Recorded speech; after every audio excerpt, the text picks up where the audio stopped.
What's the difference between a primary and a caucus? Leading up to a U.S. presidential election, each state, and territory too, has to vote to decide which candidates it wants to compete in that election. But how exactly that decision happens actually differs from state to state. Some have primaries while others hold caucuses.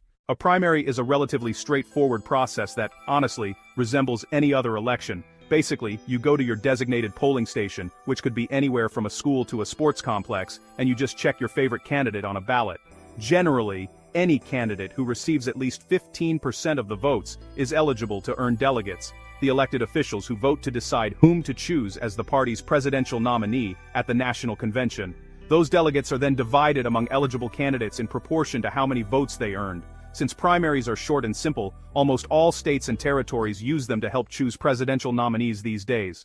However, there are still several holdouts that opt for caucuses, which is a more manual and, more complicated voting process with roots in late 18th century American elections. During a Democratic caucus, participants arrive at a local venue and split up into groups based on which candidate they're supporting. There's usually a group for undecided voters too. Volunteers count how many people are in each group and, similar to primaries, any candidate who has at least 15% of the supporters is deemed viable or eligible to earn delegates. Unlike primaries, caucuses don't end after that initial tally. Supporters of candidates who didn't meet the 15% threshold can then join groups for viable candidates. Volunteers do a recount, and delegates are apportioned based on those updated numbers.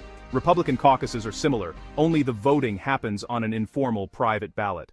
If your state holds a primary, there's a pretty good chance you can get in and out without talking to more than a person or two, and it could even come as a surprise if someone tries to persuade you to vote for a certain candidate. At Democratic caucuses, on the other hand, that's actually an integral part of the process. Before the initial count, people try to convince undecided voters to join their group, or supporters of a candidate who looks like they might not reach the viability threshold. And after the initial count, another wave of campaigning happens in order to claim supporters of unviable candidates.